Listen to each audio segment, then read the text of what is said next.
I'm Rachel, here with Ari, and we're your hosts for the Merry Writer podcast. This week, we're on episode 278, and we're asking, how do you create a book press release? Before we start, if you enjoy the show, consider checking out our coffee page. You can follow the page for free, as we have plenty of goodies for all.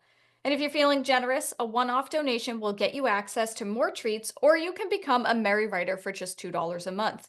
For this, you'll get access to all the items in our shop, including exclusive goodies, as well as access to monthly bonuses, and it all helps to support our podcast. But if that's not your style and you still enjoy the show, then please subscribe wherever you're listening if you're not already, and consider dropping us a like on YouTube. Now, a few weeks ago, in episode 272, we talked about creating an author media kit, or author press kit, if you will. It's not the same thing as a press release, which we did touch upon a little bit in that episode, but we wanted to talk about press releases on their own and dive deeper into them. So what is a press release? Specifically a book press release, because this is a podcast about writing. Duh. It's basically a formal announcement to tell everyone, and I mean everyone, media, news, online people, whatever, tell them all about your book. It's meant to generate book buzz and hype people up that you've created this wonderful piece of literature. Now, I know there's probably people out there listening to us talk about press release going, whoop, that sounds too complicated. That sounds like what big authors do. I'm a self-published author. I'm not going to do that. Why would I do that? There is a reason we're talking about this. I think it's another avenue. So while it is a formal announcement and we're about reaching out to the news or the media and everything, and it might seem a little bit like, oh my gosh, really, why would I do that? I'm such a small author, blah blah blah, especially if it's a debut book. But you know what, we talk about marketing a lot on this channel, and it's something to think about. There's nothing wrong with reaching out to your local newspaper or your local community or anything like that. Like if you have like a community center or a library that has a newsletter, a press release would be useful for them too. It doesn't have to be as intensely formal, but it's good to get into that headspace. And think about it this way, you might become the next big name. And if you know how to write press releases early, then when you're suddenly the next big named author, then you'll be like so shit hot at writing press releases. It'll be great. That's why I like to think about it. Think about what the future holds, and it might be that you become so big that you're reaching out directly to some of these, to I can't think of any talk show host. Has Oprah finished? I think she's finished, isn't she? She's still on the air? I don't know. I don't watch telly. Yeah, don't hear us talk about press release and think, nope, this is not my area. I'm not going to deal with it. Because honestly, you should still think about it as a possibility. Whether you start small or go right to the top, who knows? Might just be the big thing that turns your whole career around. Ari's spitting facts, guys. It'll make your life so much easier in the long run, because when people do want to inquire about your book, you can just send them the press release and all the information will be right there for you, for them, I should say. And the thing is, you don't have to write the press release. Obviously, it's not necessarily needed. It's good to have. And you don't have to be the one to write it. If you have enough money in your budget to hire a book publicist, if you're self-published, then they will write the press release for you. But if you're doing everything yourself and you are self-published, then you can absolutely write the press release yourself. Just make sure you do your research so that you format it correctly and that it looks professional. So let's go into what to include in your press release. Now, usually in the top margins of a press release, it'll say for immediate release in all caps, which means it's a private document between the author and their publicist or publisher, whichever, until the book launch date. Press releases typically go live on the publication day and not before. After that, you'll have the headline, which is to entice people to read the press release. And optionally, you can have a subheading after that, and it's just kind of like an extra hook to go along with the headline, if you have it. Yeah, that's optional. Then you want to go into the date line, and that's your location information. Because obviously, if you're sending this press release to local news, they kind of need to know where you are. Like if you're sending it out of state or something, then, it's all good information to know. Next is the intro, and that will explain why the book is important for people to know about it. It's not necessarily about the book. It's more of a here's why you should be interested in this title, and here's why this title is important. And then you can follow that with a quote. And that can be an early review or endorsement of the book, or you can simply quote something from the book. And that I feel like quoting something from the book is particular good if it's nonfiction, depending on the topic. After that, you'll have your short author bio. Remember, in our media kit discussion, we talked about having a short author bio and a long author bio. This is where one of the places you would put the short author bio. Because remember, the press release is not about you, it's about the book. And then after your bio, feel free to talk about your book, but keep it brief. Because again, similar to an author media kit, you don't want your book press release to be like 6 pages long. You want it to be short and sweet because people's attention spans wander and they're not going to keep scrolling or flip through multiple pages of a book press release. So talk about the book, but keep it brief, and you can include the book specs like the page count, where to buy, prices, all that fun stuff. And then you're going to start wrapping it up with your contact details. And that can be how to get in touch with you, the author. Be sure to include your website, your social media links, your business email. And it can also include how to get in touch with the publicist, if you have one, or the publisher, if you're traditionally published. And that can also specifically be for review copies and interviews for you and things like that.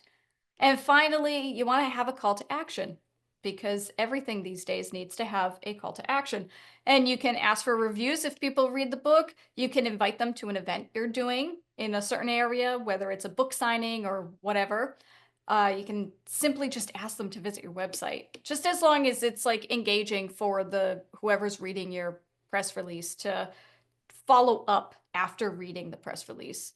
I don't actually have anything to add to that because Rachel just covered everything perfectly. And yeah, it's exactly that. The only thing I would say is don't make your call to action. Buy my book. That's not good. Not in a Oh press yeah. release to write reporters or media or communities or anything. That's not that. No, don't do that. But yeah, Yeah, um, I can agree with that. I think we're pushed so hard with, oh, put a call to action to buy your book, buy your book, buy your book. It's always kind of churned out in the community. Like you should always be selling your book, let people know where they can buy it. This is not saying to reporters or the media, hey, here's where you can buy my book. That's not what this is for. So just rein that part in. And definitely this is another reason, have your website. If you haven't got a website, I can't stop myself from harping on about having a website because I'm coming up against writers every day, published authors who still don't have a website. And I'm not saying that it's completely suffering their thing. I'm sure some of them are doing really well, but you would probably do better, or at least there are people out there who want to see your website and it looks professional, or hopefully it would look professional to have a website. So have a website. I concur with everything Ari just said. Yeah, absolutely. Your call to action should not be here's where to buy my book. That's included in the press release, but remember the press release is being sent to people who will help you promote your book. This is opportunities for them to, help spread the word about your book, not for them specifically to buy it. And if you want them to review it, that's why you add in here's where you can get review copies. All the things to include in your press release sound intimidating. I know I just kind of read through my list of things, and yeah, it sounds like a lot, but you should already have most of this information. You just need to compile it all together in a 1 to 2 page document. That's all it is, and just make sure that you format it well. So extra things you can include in your press release are photos. You can throw in your author headshot during the about the author section, and obviously toss in your book cover because that's your cover is just as important as all the other information about your book. And if the press release is online only, you can play around with the colors, make it fun, make it look good, and you can have the release match your brand, or at the very least, match the color scheme of your book cover. But if it's being printed and like you're mailing it to places or something, then simple black and white is probably best. You can probably still add the photos and stuff, but you don't want to waste too much ink. And again, you don't want to be giving people like a packet. Yeah, exactly. And we did talk about this in the media kit episode, but get a professional photograph or take a really good one. If you are going to end up in a newspaper, whether it's a local newspaper or a big newspaper or something, you don't want to be looking at your mug going, oh, that was a really bad photo I sent in. No. So make sure it looks professional. This is the sort of thing when we talk about the business part of writing. It's a business. You have to think of it like a business. You might be an author, but you're also a business person and you want it to look professional. So do consider the photos you use, make sure they're high resolution, make sure they have got, you're not, nothing's pixelated, be careful, you don't get anything weird like that. Um, Here's a question, Rach. What would you send it as? Is it like a PDF or would it be like a Word document where they could copy and paste it? I don't know. I'm assuming a PDF. You'd have it as an attachment on your website as a PDF. I've typically seen it as a PDF, but I've also seen people utilize like a landing page on their website. And Ah. that could be on their author website, or or some authors have specific websites for their books.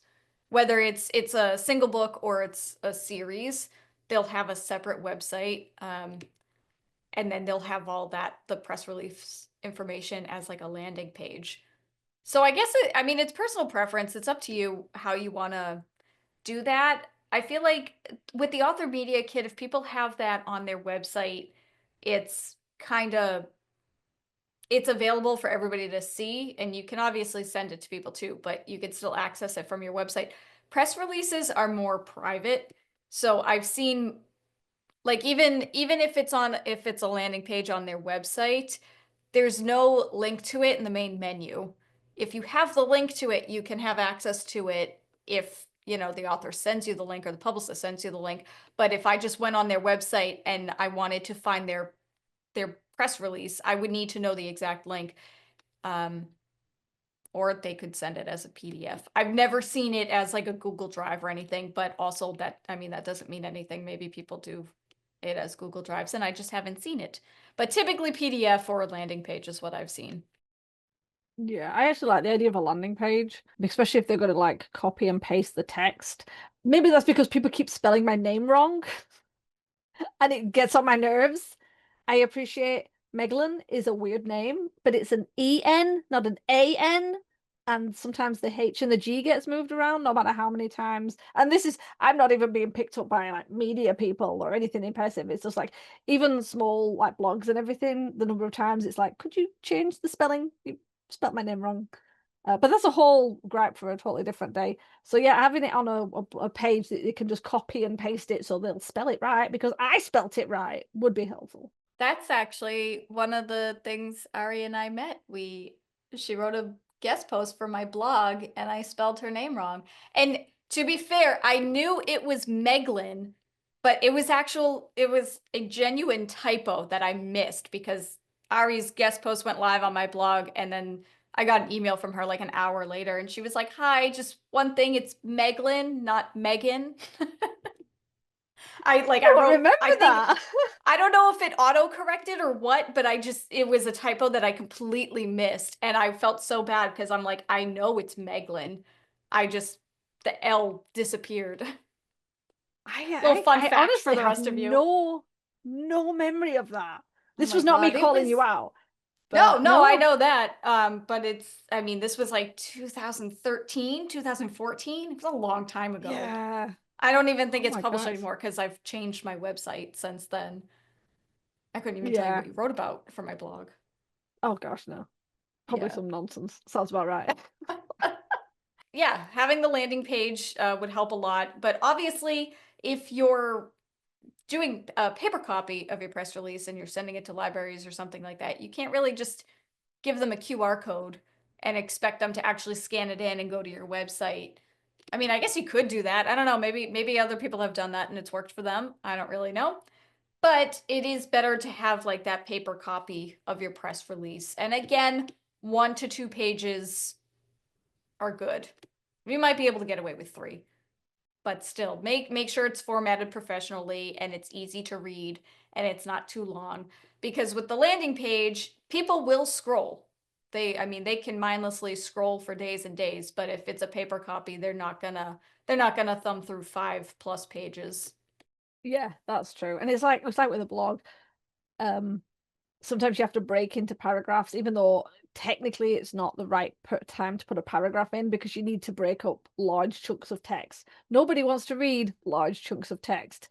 Um, we've received, I know we're talking about press kit, but we've received media kits from people for like the podcast or for guesting on blog posts, and the chunky text that people send, no, don't do that. I will skip over a huge paragraph that's just like, even if it's correct that it shouldn't have been broken down, but don't do that. Make it readable. You know what? That brings me, I'm going to say this to everybody. This is just a quick PSA for literally everybody, no matter what you're sending. I understand not sending attachments to an unsolicited email, but do not copy and paste your entire author media kit or your entire book press release into the body of an email and make the email itself 6 pages long. That's not okay. Unless somebody specifically says copy and paste it to the body of the email, that's the only acceptable time to do that. But if you're sending an unsolicited email for, promoting your book or wanting to get an author interview or something like that, you make your pitch. You reach out to them, make your pitch, which that could be a whole other podcast episode, and then you ask them if they want to know more. You can send them further information and wait for their response. You don't just say, hey, I like you and I know you'll like this. So here's my entire life story. Here's all about the author. Here's all about the book. And by the way, let me just send you a copy of the whole manuscript. I've had that before. Yeah, don't do that. It's not okay. And it's just going to get deleted or pirated. You're going to get your work stolen. And these are emails from like PR people, by the way, and it drives me up the wall. Make sure you build a relationship with whoever you're sending this information to first. Make sure they want the information first, and then you can send a PDF attachment to them, or you can send the link and say, this will bring you to the landing page on my website. That's all about my book. No, but that's it. It's painful when you open an email and it's just this wall of and it's not even like they paste it in and then edit it to make it readable. It's just a huge chunk of text that goes on and on. And it's like instant delete or in the never speaking to that person again category. It's the fact you said like we've had it from PR people, and it just makes me want to reach out to the original person and say, do you know your PR person is doing this? Because this is bad. We're a small podcast and we get so frustrated. Could you imagine a bigger podcast or an interviewer or a newspaper or something having to deal with that kind of crap? If we haven't got the patience, they don't have the patience. I can tell you that now. I have nothing else to say about press releases other than keep it clean, keep it short, keep it professional, or not short, keep it brief. I think we covered all that we can. Just remember that a book press release is different than your author media kit. Before we leave, if you want to know more about us, this glorious podcast, and opportunities to be a guest on the show, don't forget to check out our website at themarriedpodcast.podbean.com. But now we will turn it over to you guys. Have you written a press release before? Or have you seen one? Or has your publicist written you one? What tips do you have for them? Because I don't think we forgot anything, but maybe we did. I don't know. Let us know your answers in the comments and we'll chat about it. Remember, we release a new episode every Wednesday, and next week we're discussing our latest writing challenge, which was to write daily for 30 days. So to ensure you don't miss that, don't forget to hit the subscribe button on your way out. As always, thank you for listening to the Mary Writer Podcast. We'll see you guys next week. This podcast is brought to you by Too Many Ideas, because writing is easier than editing. The music, titled Inspired, is by Kevin MacLeod, licensed under Creative Commons